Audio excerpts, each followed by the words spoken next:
Hey guys, Jesse here, and today I'll be unboxing the HG Gundam Astaroth Origin from the side story from Iron Blood Orphans.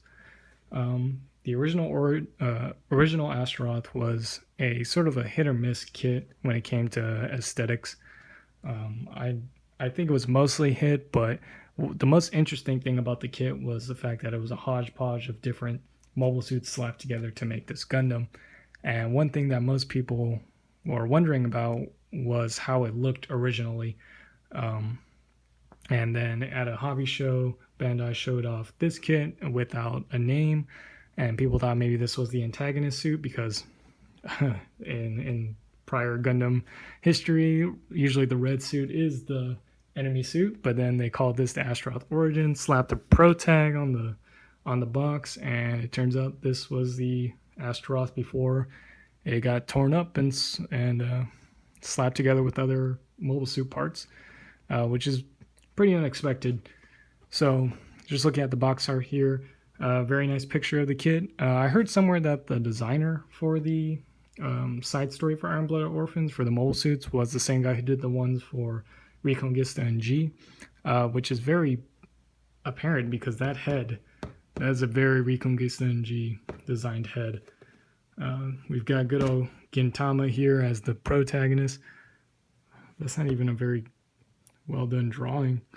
Anyways, don't like him, like the suit. Not a big fan of this weapon here, this like hammer weapon. I think it looks a little ridiculous in a bad way. I'm a fan of the shotgun though. On the side here, we've got a picture of the kid in a pose here, the flight mode, which is very cool. Some more poses, weapons, another one. Here advertising that you can mix and match Iron Blood Orphans kits and accessories with this, which was a big thing with the Astaroth, but that sort of made sense because the Astaroth, again, was a hodgepodge of a whole bunch of different mobile suits. Here it's a little random, I think. Front and back pictures of the kit, then a little blurb about hobby sites and magazines and perhaps some story. So let's go ahead and open this guy up. I already took off the plastic because listening to plastic crinkle isn't the most pleasing thing in the world. Front of the manual, just information about the story. Back is a very nice paint guide.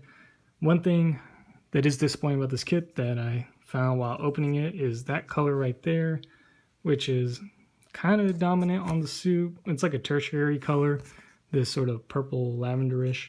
The only colors, or the only parts you get in that color are these wing bits, yet it has colors on the elbow and on the backpack. So they give you stickers for that, which sucks because the nice thing about Iron Blood Orphan HG kits is, save for a few details here and there, they're actually quite color accurate.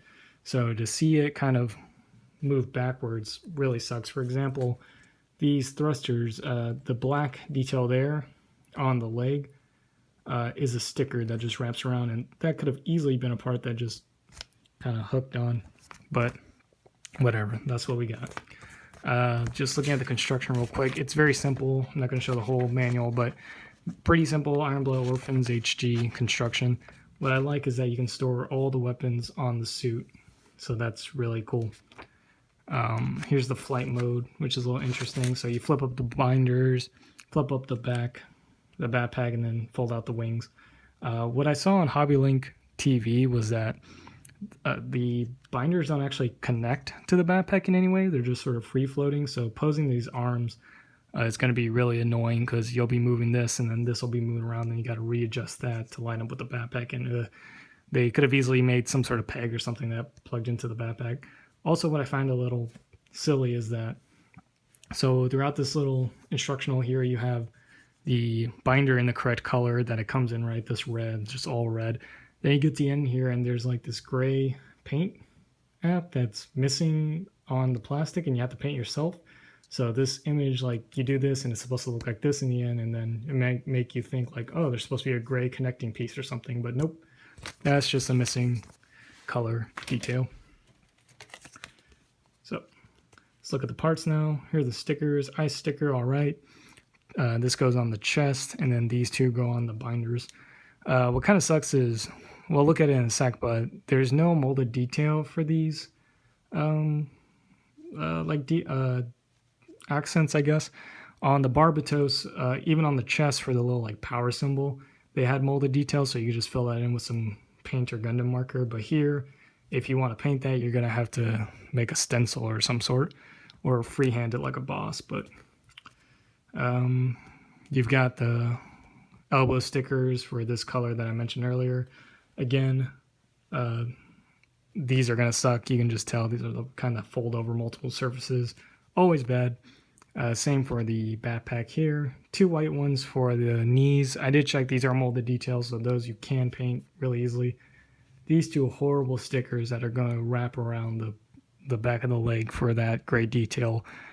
You just see they have so many like multiple cuts in them to fold. Blech.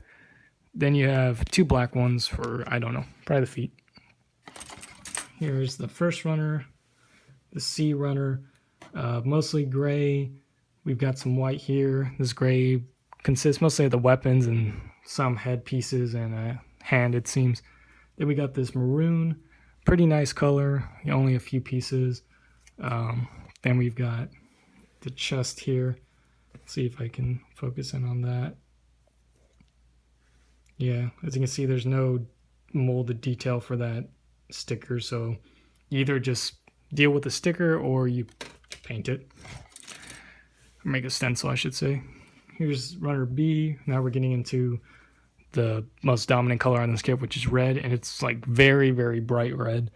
I don't know. It's okay. I'm not the biggest fan of this. I'm pretty sure it'll look far better with a flat coat, but here we can see that we're going to get some seam lines from parts like this fitting together, some on the forearms. So this looks okay. Here's the knee pieces I was talking about. See if I can focus in on that. So you're going to get that molded detail in there that you can paint. Instead of using stickers, polycap.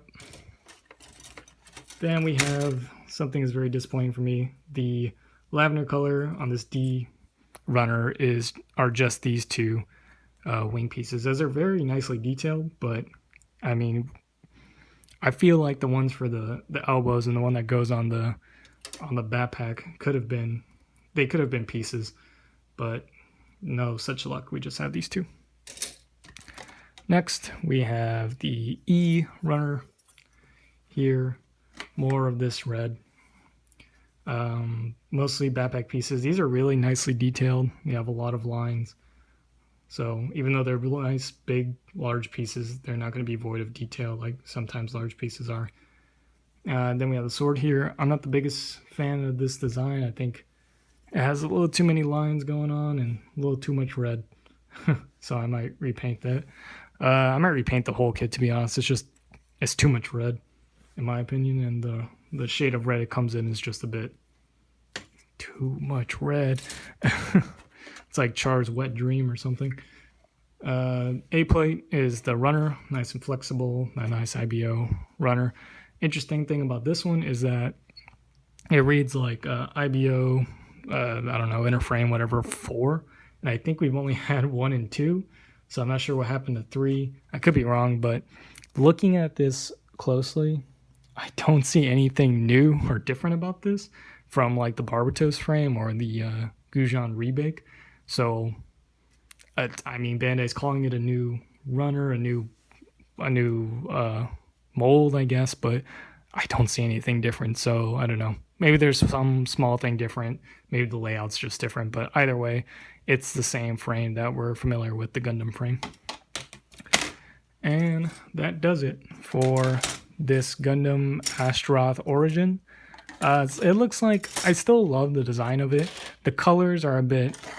It's too much red. I think if maybe there were just a different color, kind of like more of this lavender or more white throughout the kit, it would look better. But that's what painting's for, right? So that wraps it up for this review, or this unboxing, I should say. I'll get this built in the coming weeks and then also post a review. So thanks for watching, and I'll catch you all next time. Bye-bye.